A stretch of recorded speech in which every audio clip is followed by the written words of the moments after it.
Tetapi Islam itu tidak berfokus kepada individu, tidak. Jadi segala kultus di dalam Islam itu jelek. Yang sifatnya kultus individu itu jelek. Kemudian ada usulan lain, tahun satunya dihitung dari Nabi menerima wahyu. Ternyata juga ditolak oleh Umar. Sebab walaupun dunia sebelum dan setelah ada wahyu itu benar-benar dunia yang berubah, tetapi sebagai sebuah peradaban, Islam itu baru tegak di Madinah. Jadi agama itu ada sisi akidahnya, ibadahnya, muamalahnya, akhlaknya, dan hadarahnya. Hadarah ini peradaban. Dan dia baru dirintis ketika Nabi SAW berada di Madinah. Jadi Madinah itu adalah laboratorium ya, bagi peradaban sampai hari ini. Sebab kesepakatan sosial yang memperhatikan hak-hak minoritas dalam bentuk legal yang tertulis itu pertama kali di Madinah. Jadi kita memberikan contoh yang baik tentang toleransi, keberagaman. Itu yang dicontohkan oleh Nabi ketika Nabi berada di Madinah. Kita akan lihat ya, bagaimana pelajaran-pelajaran yang kita dapat dari hijrah Nabi SAW. Mungkin kita akan coba berjalan mundur lah. Kita lihat dulu bagaimana hari pertama ketika Nabi pidato pertama kali di Madinah. Ini menarik. Baru kita bicara perjalanan Nabi dari Mekah itu sedikit. Orang-orang Madinah itu antusias sekali ketika menerima Rasul SAW, sebab 2 tahun sebelumnya mereka sudah datang ke Mekah dan didatangi oleh Nabi SAW ketika berada di Mina. Jadi Nabi pada 3 tahun terakhir di Mekah itu merasa bahwa kesempatan untuk berdakwah kepada penduduk Mekah itu memang sudah tertutup. Akhirnya Nabi mencoba pada setiap musim haji itu mendatangi para hujjaj, orang-orang yang pergi haji. Sebab haji sudah ada, walaupun banyak praktek-praktek ibadah haji yang terkontaminasi dengan nilai-nilai jahiliyah. Nabi mendatangi mereka berdakwah diam-diam gitu. Nah, di antaranya adalah 2 tahun sebelum hijrah itu ada sekitar 12 orang dari Madinah. Kemudian di tahun berikutnya 1 tahun sebelum hijrah ada sekitar 70-an orang dari Madinah, dan mereka beriman kepada Nabi SAW.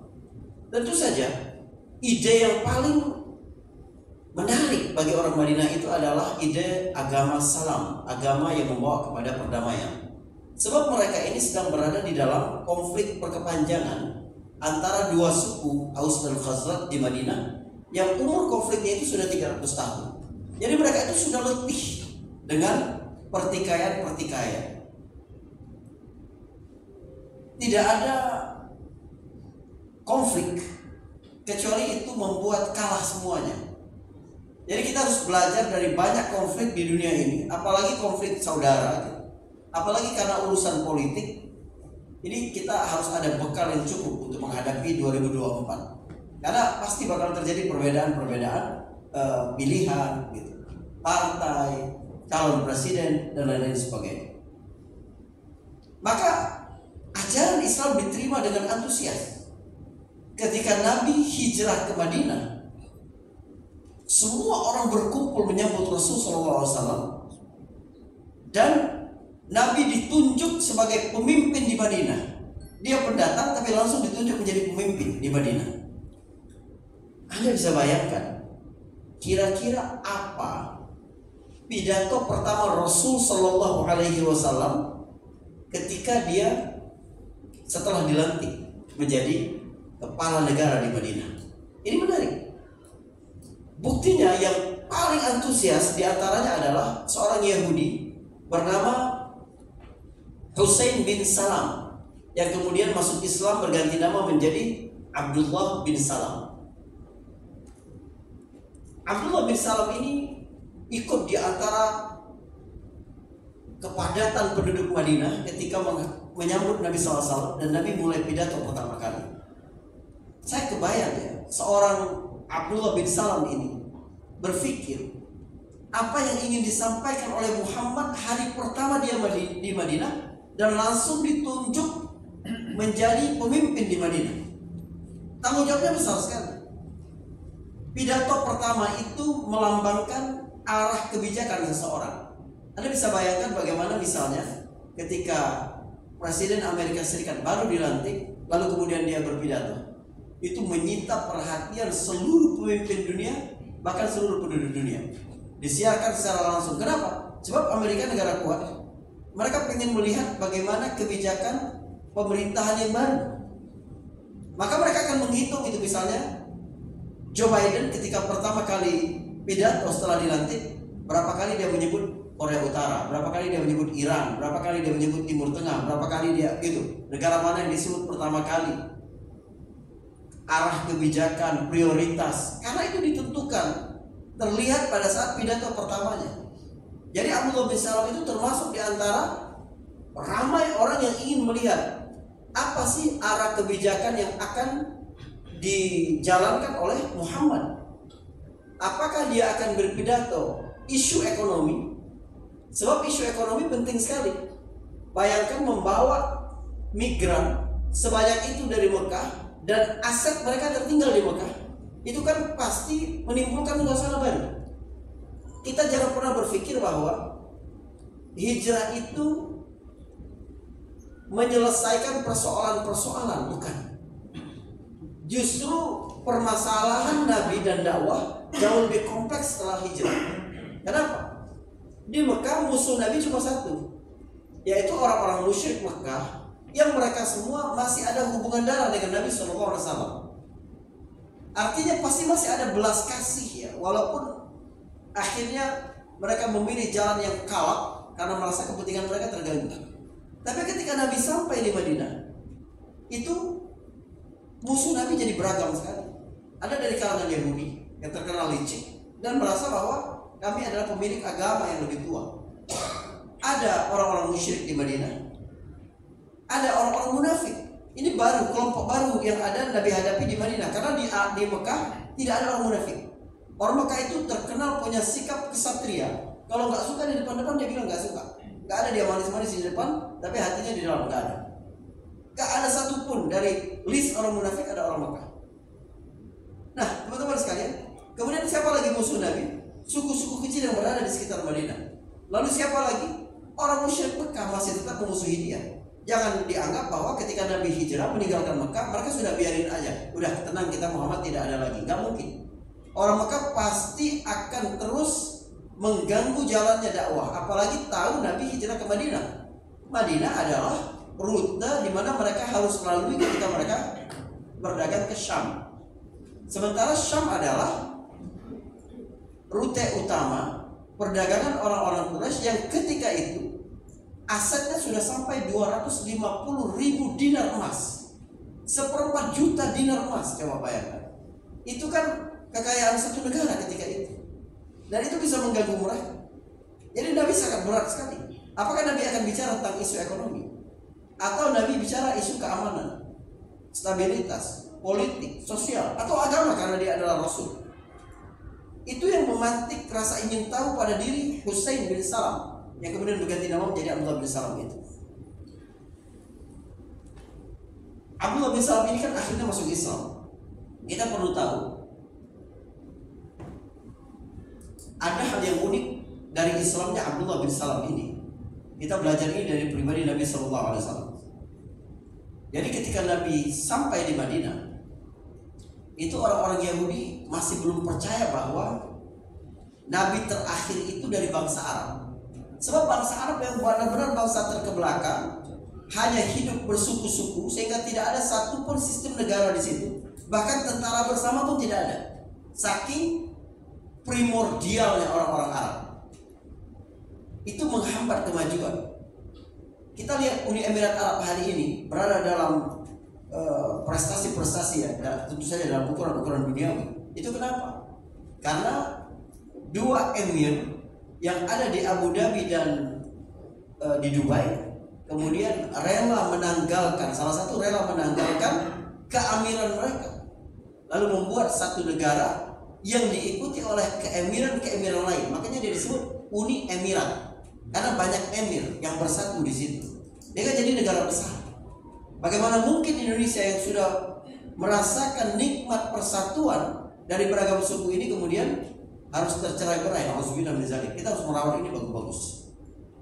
Nah, Abdullah bin Salam itu tidak yakin, termasuk orang Yahudi yang juga tidak yakin, mustahil Nabi terakhir itu dari bangsa Arab. Sementara budayanya, istiadatnya dari mulai Musa, Isa gitu, dan nabi-nabi antara Musa dan Isa itu semuanya dari Bani Israel. Jadi ketika mendengar Nabi Muhammad sampai ke Madinah, dia berkata kepada anaknya begini, "Nak, ayo nemani papa. Papa akan tanyakan pertanyaan-pertanyaan yang tidak mungkin bisa dijawab oleh seseorang kecuali dia benar-benar Nabi."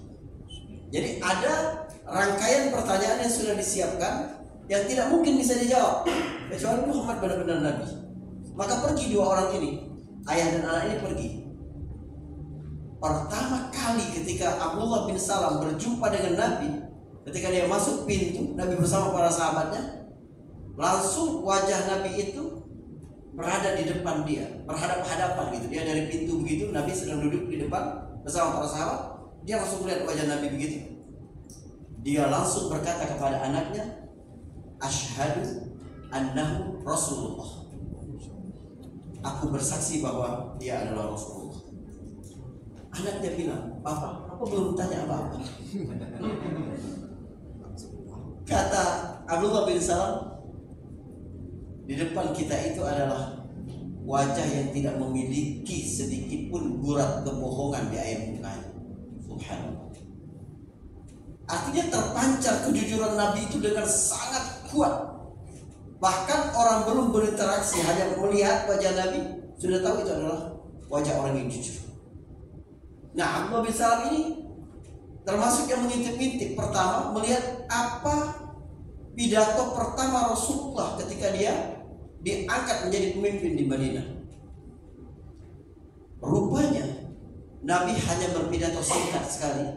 Kalau ditulis itu cuma sebaris setengah. Tapi dia bicara isu ekonomi, stabilitas, sosial, politik, dan agama. Apa kata Nabi? Nabi berdiri dan berkata, "Ayyuhan nas." Perhatikan, ini nilai-nilai yang dapat kita tanamkan untuk diri kita, keluarga kita, dan murid-murid kita semua. Nabi berkata, "Ayyuhan nas, afshus salam wa at'imut ta'am wasilul arham wasallu wan nasu niyam tadkhulul jannata bisalam." Subhanallah. Singkat sekali. Mari kita bedah bagaimana kedalaman kata-kata Nabi itu dalam rangka pidato pertama yang menunjukkan arah kebijakan secara umum. Pertama, Nabi memanggil dengan sebutan ayyuhan nas. Itu sudah menjadi pesan universal bahwa dia akan mengayomi siapapun yang hidup pada wilayah Madinah ketika itu. Nabi tidak berkata wahai orang-orang Ansar.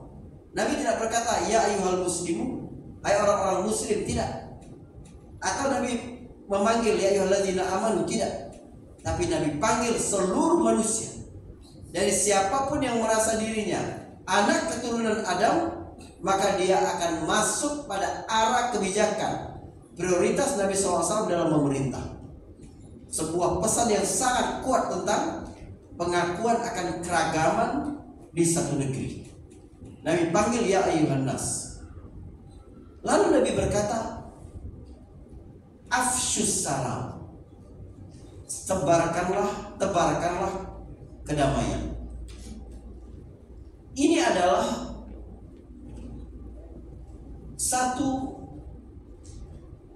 yang menegaskan bahwa agama Islam itu memang agama yang suka dengan perdamaian. Bahkan kata Islam dan kata salam yang berarti damai itu berasal dari akar kata yang sama. Sin, lam, dan mim. Siapapun yang lebih baik keislamannya, maka pesan-pesan kedamaian dari kata-katanya, sikapnya, keputusan-keputusannya, gaya hidupnya yang membuat orang lain tidak terganggu dalam hidup dia. Maka Nabi berkata, al-muslim man salimal muslimuna min lisanihi wa yadihi. Seorang muslim yang baik itu adalah kalau muslim yang lainnya selamat dari kejahatan lisannya dan kejahatan tangannya, perilakunya.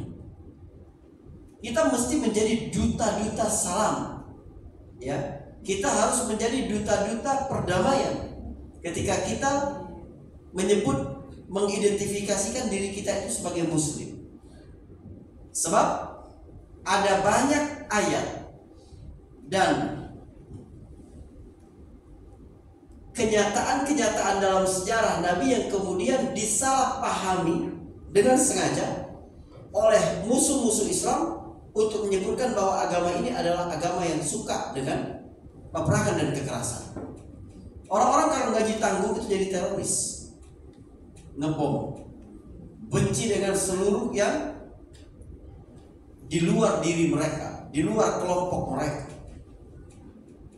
Padahal itu adalah bagaimana para barisan fobi Islam, ya Islamofobia itu, kemudian memberikan stigma buruk kepada Islam. Karena memang ada beberapa kesan yang dapat diambil. Kalau kita tidak mengerti tentang semangat ruh agama ini, maka kita juga akan terpengaruh akan hal itu. Teman-teman sekalian, misalnya hadis Nabi SAW yang paling banyak ini disalah artikan oleh orang-orang adalah Nabi pernah berkata begini, al-jannatu tahta zilalis suyuf. Surga itu di bawah kilatan pedang. Wah, ini fix. Agama suka kekerasan dan perang, ya kan? Surga di bawah kilatan pedang. Inilah propaganda. Mereka mengutip hadis tidak lengkap. Mari kita lihat hadis ini secara lengkap biar kita tahu konteksnya apa. Terang sekali, perhatikan. Nabi berkata begini, la tatamannau liqa'al adu wa sallallahu al-afiyah. Jangan berangan-angan ketemu dengan musuh. Artinya kalau kamu jumpa dengan orang, jangan anggap dia musuh. Jangan berangan-angan ini musuhku, ini musuhku. Jangan. Dirangkul dia jadi sahabat, jadi saudara, jadi mitra. Harus lawan kawan dalam sinergi. Jangan berangan-angan dalam pikiran kamu itu, jangan yang pertama kali dipasang ini musuhku, jangan. Kata Nabi, wasallallahu al-afiyah. Mintalah keadaan yang damai, yang stabil, yang nyaman. Itu al-afiyah. Luas sekali artinya. Tapi kata Nabi, fa'idha laqitumuhum, atau fa'idha laqitumul adu. Tapi kalau kamu berjumpa dengan musuh, musuh apa berarti? Musuh al-afiyah, musuh orang-orang yang tidak menginginkan perdamaian. Fasbutu, maka kalian harus teguh, sabar menghadapi mereka. Fa innal jannata tahta zilalis suyuf. Sebab surga di bawah kilatan pedang.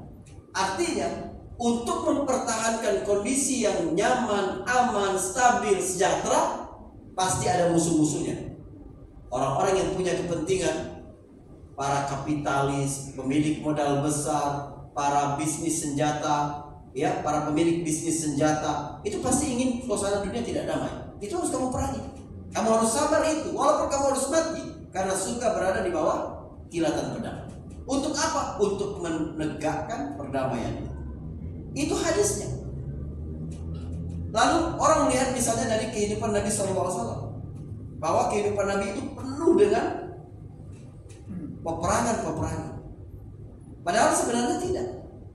Sebab perang di zaman Nabi itu yang diperkenalkan Nabi itu perang yang sifatnya sangat singkat. Maka dia disebut ghazwah. Ghazwah itu penyerbuan cepat. Dihitung oleh ahli sejarah, setiap peperangan Nabi itu rata-rata sekitar 20 hari. Dan perang terjadi pada masa itu ketika Nabi bertugas dari umur 40 sampai umur 63 tahun sampai dia wafat. Selama kurun waktu 23 tahun itu perang terjadi 27 kali. 27 kali 100 kali 20 berarti 540 hari. Jadi dalam kurun masa Nabi berdakwah 23 tahun, perang itu cuma 540 hari, setara dengan 1 tahun 5 bulan lebih sedikit. Jadi kalau dipersentasikan itu sekitar 7%. 1,5, anggaplah 1,5 tahun deh. 1,5 tahun dari 23 itu 7%.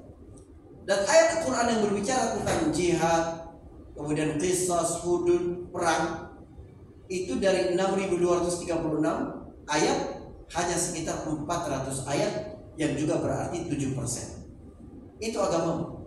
93%-nya apa? 93%-nya adalah perdamaian, kasih sayang, cinta, hak asasi manusia, persamaan, tolong menolong. Itu yang diajarkan oleh Rasulullah SAW. Jadi ketika Nabi pertama kali pidato kenegaraan di Madinah, pesan paling pentingnya adalah tebarkanlah perdamaian. Bahkan Nabi memilih merubah nama Yathrib pun dengan nama Madinah yang melambangkan kenyamanan bagi semua orang. Madinah itu artinya sipil. Madinah itu adalah society secara umum. Nabi tidak bikin namanya misalnya Darul Iman atau Darul Islam, tidak. Tapi Nabi memilihnya lebih umum dengan sebutan Madinah. Siapapun merasa hasil-hasil pembangunan peradaban akan dia dapatkan di kota ini. Itu arti Madinah. Lalu Nabi berkata, setelah Nabi berkata afsus salam, Nabi berkata wa at'imut ta'am, dan berilah makan. Ini menarik. Kenapa menarik? Nabi tidak menyebut berinfak secara umum, tidak. Tapi Nabi berkata berilah makan, berilah makanan, untuk menunjukkan bahwa betapa pentingnya kedaulatan pangan dalam satu negara. Jadi kalau mau lihat basis paling kuat kekuatan ekonomi, maka lihat kedaulatan pangan. Negara mau punya apapun banyak, tapi sekiranya dia tidak mandiri secara pangan, dia mudah dijajah. Nggak ada makanan. Makanya negara-negara besar tidak ingin Indonesia ini kuat, maka diciptakan ketergantungan kepada makanan. Ya, kita itu dibuat tidak mandiri terus. Harga beras petani Indonesia itu harus lebih murah daripada dia ngimpor dari luar. Jadi kalau petani itu daripada dia menanam lalu mereka menjual, lebih besar untungnya kalau mereka mengimpor lalu mereka menjual. Jadi dibuat tidak mandiri itu. Padahal ini adalah salah satu rukun penting ya, satu negara itu bisa menjadi negara maju. Itu adalah kedaulatan pangan. Teman-teman sekalian, ini juga dari kata-kata ini Nabi juga membuat orang-orang yang berhak untuk mendapatkan bantuan makanan merasa tetap terhormat. Siapa yang harus diberi makan itu sebenarnya? Tentu saja maksud Nabi adalah sahabat-sahabat muhajirin dari Mekah ke Madinah. Kan mereka yang tidak punya pekerjaan, kan mereka yang asetnya disita di Mekah. Tapi Nabi tidak berkata berilah makan orang-orang muhajirin, tidak. Sebab memberi di depan umum itu menjatuhkan air muka seseorang. Jadi saya termasuk yang gak setuju ya kalau santunan anak yatim itu anak yatimnya dipanggil. Cukup ya kita pergi ke situ sebelumnya, lalu kemudian udah mereka minta mereka untuk berdoa untuk kita, didoakan kepada kita. Tapi ketika acara, misalnya acara buka bersama atau apa, cukup perwakilan dari yayasan mereka saja yang datang, gitu, sebagai bentuk kerjasama yang terus menerus dengan mereka. Soalnya begini, ya, mohon maaf kalau sekiranya nggak setuju itu. Apalagi anak-anak itu ada yang mulai mengerti, ada anak-anak SMP yang ikut dipanggil ke depan itu, mereka tuh punya malu, dan itu menciptakan kenangan yang buruk sekali. Merasa bahwa mereka dieksploitasi dengan bantuan itu oleh yayasan-yayasan mereka. Walaupun kita ikhlas memberi, tapi yayasan-yayasan itu kemudian menggunakan anak-anak itu untuk tampil di muka-muka umum menerima bantuan-bantuan itu. Dan kita juga tidak bisa untuk mengaudit apakah nanti sampai ke yayasan itu akan diterima secara utuh untuk orang tua mereka misalnya, untuk kebutuhan mereka, atau ada juga untuk yayasan. Allah besar. Malu banget itu. Mereka nanti ketika SMA, ketika apa, mereka teringat nanti. Ketika mereka teringat, berat sekali itu. Diberi itu nggak enak, di depan umum itu nggak enak. Jadi Nabi menjaga air muka orang-orang muhajirin, tidak berkata berilah makan saudara-saudara kalian yang hijrah dari Mekah, tidak. Tapi Nabi berkata berilah makanan, kata Nabi. Ini isu ekonomi pangan ya. Jadi dua kebijakan pertama Nabi SAW, yang pertama adalah perdamaian, yang kedua adalah ekonomi, ya, pangan. Di dalam hubungan internasional itu masing-masing negara kadang menggunakan soft power, kadang menggunakan hard power. Hard power itu adalah militer dan ekonomi. Jadi kalau ancaman militer atau ancaman ekonomi berupa embargo, itu berarti negara sudah menggunakan hard powernya, ya. Tapi dengan budaya, kemudian artis-artis, kemudian kesenian, gitu, pendidikan, itu menggunakan soft power. Nabi langsung kepada isu dua itu. Lalu kemudian Nabi berkata wasilul arham, dan sambunglah silaturahim. Nah, ini penting. Bapak-bapak, ibu-ibu yang dirahmati Allah Subhanahu wa taala. Di dalam Islam, konsep silaturahim itu tidak sesederhana yang kita bayangkan, tidak. Sebab silaturahim itu adalah menyinergikan dua kekuatan yang berbeda ketika bergabung dalam satu jamaah, dalam satu gerakan terpadu, dia akan menimbulkan impact yang sangat besar. Kan kita butuh untuk melakukan perubahan itu, kita memilih jalan yang effortnya kecil tapi impactnya besar. Kalau kita lihat jalan silaturahim, itu jalan yang benar-benar sesuai dengan skema ini. Effortnya kecil tapi impactnya besar. Misalnya, Nabi ingin bahwa silaturahim itu kemudian menyatukan seluruh komponen-komponen bangsa yang ada di Madinah itu dapat bekerja sesuai dengan keahlian-keahlian mereka. Jadi ketika mereka menyatu, bukan berarti mereka mengerjakan segala sesuatu secara bersama, bukan. Tapi segala sesuatu dikerjakan sesuai dengan bidangnya, tapi kemudian itu dirakit menjadi sebuah inovasi. Misalnya begini, ketika orang Madinah menawarkan kepada Nabi agar mereka mau memberikan kebun-kebun mereka itu separuhnya kepada orang-orang muhajirin, Nabi menolak. Kata Nabi, syarikna fis thamar, ajak kami bergabung ketika sudah berbuah. Kenapa? Sebab orang Mekah itu basicnya adalah bangsa pedagang, sementara Madinah adalah negara agraris. Pedagang dipaksa bertani, itu bakal hancur. Ya enggak? Bu Almitra di kebunnya itu dipanggil orang-orang dari Sukabumi dan Sunda, enggak? Iya. Enggak bisa, guru dipaksa untuk bertani kan? Kan begitu. Jadi kesetiaan Nabi kepada profesionalisme ini penting sekali. Dan itu membawa sekolah ini, ya, dan lembaga-lembaga manapun akan melejit menjadi lebih baik ketika kita setia terhadap core kompetensi kita. Jadi kalau yang udah ngajar bahasa Inggris, sudah bahasa Inggris aja, nggak usah ngajar bahasa Arab, misalnya begitu. Ya, guru IPA di IPA saja gitu.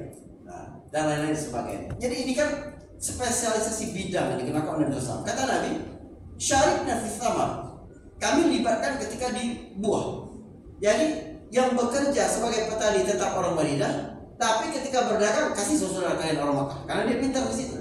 Sampai hari ini kurma Madinah itu terkenal menguasai perdagangan, ya. Sebab branding yang dilakukan oleh orang-orang Mekah ketika sampai di Madinah itu berhasil. Walaupun sebelumnya kurma itu sudah ada di Madinah, tapi orang Madinah tergantung ekonominya oleh Yahudi yang ada di Madinah karena sistem simpan pinjam yang ribawi, yang mencekik yang dilakukan oleh orang-orang Yahudi di situ. Nah, ini yang diinginkan oleh Nabi SAW. Dan inilah cara pandang seorang guru melihat murid-muridnya di setiap kelas itu. Ada yang condong ke sini, ada yang condong ke sana. Jangan merasa bahwa yang pintar matematika pasti yang paling pintar di kelas. Gak bisa begitu. Dunia ini timpang kalau cuma orang pintar matematika semua gitu. Kita agak susah nanti minta traktir sama orang kalau pintar matematika.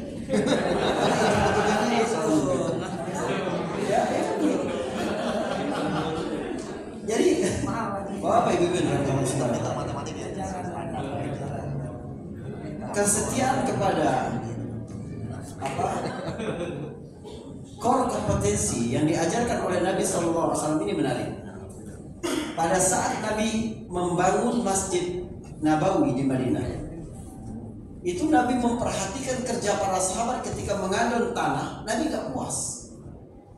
Mereka mengadon sambil membawa, Jadi Nabi berkeliling terus melihat siapa yang paling pintar dalam mengadon tanah, biar benar-benar padu untuk menjadi dinding.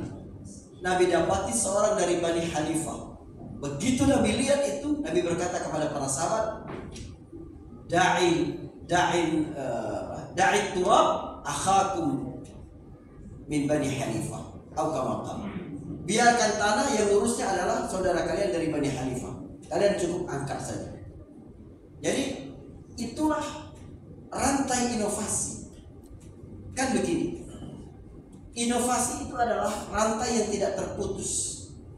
Sebab setiap orang itu tidak mungkin ahli di segala bidang, tidak mungkin. Ya, Superman is dead. Yang ada adalah super team. Itu diajarkan Nabi dari kebijakan hari-hari pertama di Madinah. Ada orang yang jago dalam menelurkan ide, menciptakan ide. Ada orang yang memang kecondongannya di situ. Ada lagi orang yang tidak punya inisiatif awal, tapi dia punya keahlian mengembangkan ide. Ada orang yang begitu. Jadi kalau dalam diskusi ada orang yang misalnya mengusulkan sesuatu, tiba-tiba ada orang yang menanggapi dengan sangat bagus. Anda nggak boleh bilang ke dia, kenapa nggak dari awal kalau gitu? Oh nggak, memang spesialisasi dia nggak bisa dia menciptakan dari awal. Ada orang yang memang ahli mencetuskan ide, ada yang mengembangkan ide. Ada lagi orang yang ahli menerjemahkan ide menjadi produk. Ada yang orang begitu. Ada lagi orang yang ahli menjual produk. Ada lagi orang yang ahli mengolah keuangan. Ketika keuangan diolah dengan baik, akan muncul ide yang lebih besar, dikembangkan lebih besar, jadi produk yang lebih besar, dijual dengan jumlah yang lebih besar, diolah keuangan lebih besar lagi. Terus begitu, lingkaran inovasi itu akan membesar terus dari kecil, karena orang itu berada di tempat-tempat yang tepat.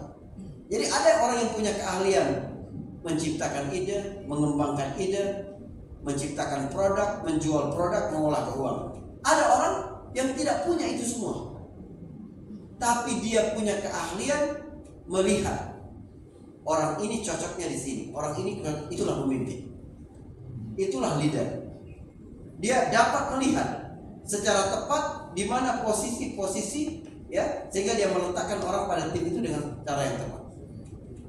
Jadi silaturahim itu adalah konsep yang sangat baik tentang sinergi, sekaligus tentang keterampilan beradaptasi.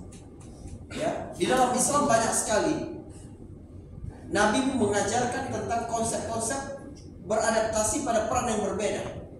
Kadang kita berada di saf pertama dalam jamaah, kadang di saf kedua, kadang di saf terakhir, kadang menjadi imam, kadang menjadi muazzin.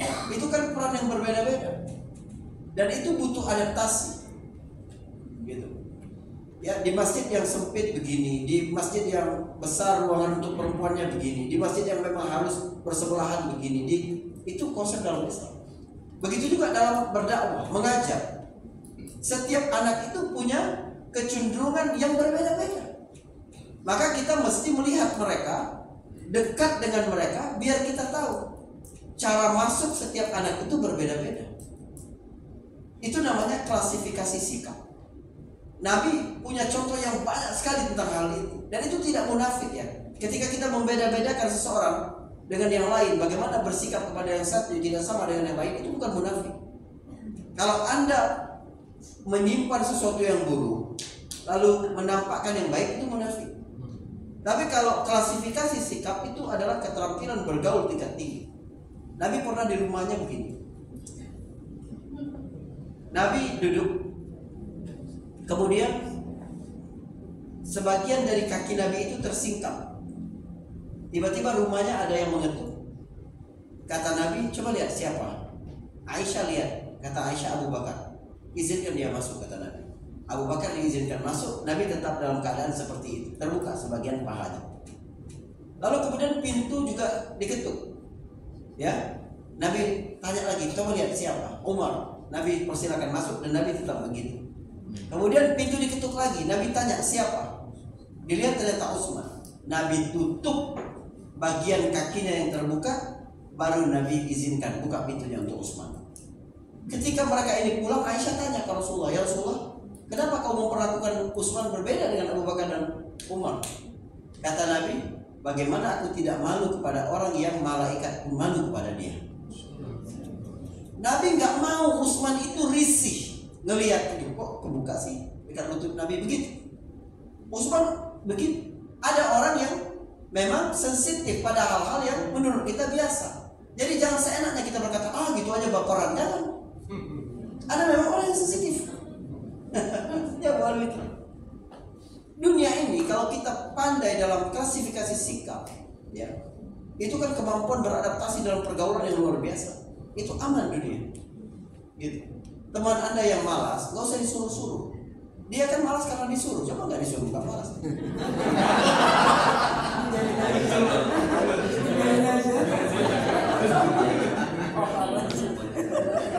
Orang pelit jangan diminta, dia kan pelit kalau diminta, gitu kan? Coba kalau nggak diminta, nggak pelit dia. Orang penakut jangan ditakut-takutin, gitu kan? Orang yang geliat itu jangan dikelitik-kelitik, gitu. Gak usah udah. Ini enggak, kita nih semakin ketemu dengan celah kekurangan seseorang, semakin kita eksploitasi jadi hiburan, kan begitu. Nah, Nabi mengajarkan kita sikap seperti itu. Silaturahim itu membuat kita faham akan kebutuhan seseorang, kekurangan seseorang, sisi lemah seseorang, rapuh seseorang. Karena itu dia menjadi semacam industri kebaikan silaturahim ini. Nabi mengajarkan kontrak sosial paling kuat dari konsep silaturahim. Jadi Nabi sudah bicara tentang keamanan, stabilitas, ekonomi, sosial, politik. Lalu kemudian Nabi berkata, wasallu wan nasu niyam. Salatlah pada saat orang lain tidur. Menguatkan ibadah kepada Allah Subhanahu wa taala. Ini kunci segalanya. Bahwa seahli apapun engkau di satu bidang, kalau tidak atas izin Allah Subhanahu wa taala, maka tidak ada artinya. Teman-teman sekalian, demi Allah, godaan untuk mengandalkan sesuatu di luar Allah itu besar sekali dalam hidup manusia. Jebakan untuk berkata, ini usaha, ini hasil kerjaku, ini ideku, ini jaringanku, itu besar sekali dalam kehidupan manusia. Bagi Allah kalau mengambil itu sebentar saja hilang semua, gak ada artinya. Satu syaraf saja dibuat konflik sama Allah, selesai sudah hidup. Kita ini gak bisa melakukan sesuatu yang sifatnya sederhana kecuali atas izin Allah Subhanahu wa taala. Anda melihat itu sebagai kemampuan Anda, tidak bisa. Ini ada air. Saya misalnya ingin minum, saya lihat ada air. Pandangan mata saya melihat air, kemudian mengirimkan pesan ke otak dalam waktu sepersekian detik. Itu kemampuan saya atau anugerah dari Allah? Anugerah dari Allah. Lalu kemudian pusat saraf itu memberikan perintah kepada seluruh otot-otot yang berkenaan dengan tugas dapat mengambil gelas itu dalam waktu sepersekian detik. Itu singkat sekali. Ngelihat gelas langsung ngambil. Siapa yang menggerakkan setiap sendi, setiap otot di sini, di sini, di sini, sehingga kita gak seperti robot, gak begitu. Kenapa? Karena kemudahan dari Allah SWT. Hal-hal sederhana saja semuanya dari Allah. Maka kita wajib meningkatkan kemampuan teknis kita dalam mengajar, bekerja, ya, kemudian bidang-bidang profesional kita. Tapi jangan lupa bahwa segala sesuatu itu terjadi atas izin Allah Subhanahu wa taala. Jangan mengandalkan apapun di luar Allah Subhanahu wa taala. Kamu kira dengan pengaruh yang kau miliki, suamimu pasti nggak berani selingkuh dengan kamu? Jangan. Kamu mengira bahwa dengan pengaruh yang kamu punya, istrimu nggak berani bantah kamu? Tidak. Hati itu semuanya milik Allah Subhanahu wa taala. Orang kalau mau melakukan kejahatan, ada celah dimanapun dia berada. Apa yang mengikat dia untuk tidak melakukan kehinaan dan kemaksiatan? Allah Subhanahu wa taala. Maka keluarga yang baik adalah keluarga yang mengikat hubungannya dengan Allah Subhanahu wa taala. Dia mengikuti kemauan istrinya bukan karena istrinya, tapi karena Allah. Rasulnya berkata sebaik-baik manusia adalah yang paling baik kepada keluarganya. Dia taat kepada suaminya bukan karena suaminya, tapi karena perintah Allah Subhanahu wa taala ketika nabinya berkata, kalau sekiranya boleh sujud kepada sesama manusia, aku perintahkan istri sujud kepada suami. Begitu juga dia mendidik anaknya bukan karena berharap nanti anaknya akan sukses, akan menghidupi dia ketika dia sudah tua, bukan. Tapi dia adalah kewajiban dari Allah Subhanahu wa taala bagaimana mendidik anak dengan baik. Kita juga berbakti kepada kedua orang tua kita bukan karena dia orang tua kita, tapi karena perintah Allah untuk berbuat baik kepada kedua orang tua. Sebab kalau kita hanya mengikat hubungan karena dia orang tuaku, ada banyak orang tua yang tidak bisa menunaikan haknya dengan baik. Apakah itu menjadi alasan kepada anak untuk tidak berbakti kepada kedua orang tua? Begitu juga ketika kita mendidik, itu adalah amanah dari orang tua mereka. Kita mendidik mereka karena Allah Subhanahu wa taala. Kita berharap dari huruf A yang mereka pelajari, ba, ta kehidupan yang akan menjadi bekal dia seterusnya, ada pahala yang terus mengalir ke dalam rekening amal kita sampai akhirat nanti. Bekerjalah dengan mengikat Allah sebagai sentral seluruh kehidupan kita.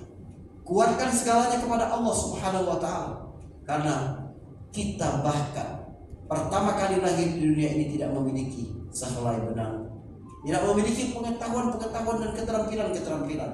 Bahkan untuk menyusui dari orang tua kita pun harus diarahkan ke dekapan dada ibu kita. Itu adalah kemudahan dari Allah Subhanahu wa taala. Sebagaimana Allah telah mengatur seluruh kehidupanmu di masa lalu, begitulah Allah tidak akan membiarkan kehidupanmu berantakan di masa yang akan datang. Perbaiki hubungan dengan Allah, Allah akan perbaiki seluruh hubunganmu dengan makhluk-makhluk yang ada di alam semesta. Maka kata Nabi terakhir, tadkhulul jannata bisalam, kamu akan masuk surga dengan selamat. Ini menarik. Kalimat terakhir ini Nabi kembali mengingatkan tentang pentingnya keimanan kepada hari akhirat. Surga itu di mana? Di akhirat kelak.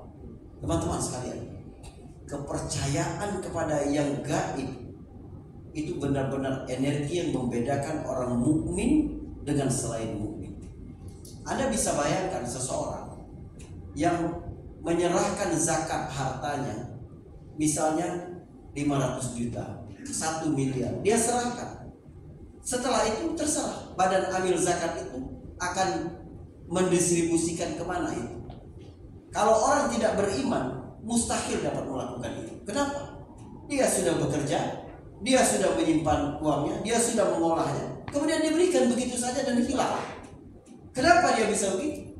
Coba kalau dia bawa ke dealer, langsung jadi mobil, kelihatan banget. Tapi kenapa dia pergi ke amil zakat? Kenapa?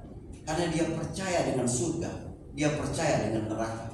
Kepercayaan kepada yang gaib itulah yang menurunkan istiqamah dalam diri manusia, yang menurunkan takwa di dalam diri manusia, yang menurunkan semangat untuk taat kepada Allah Subhanahu wa taala.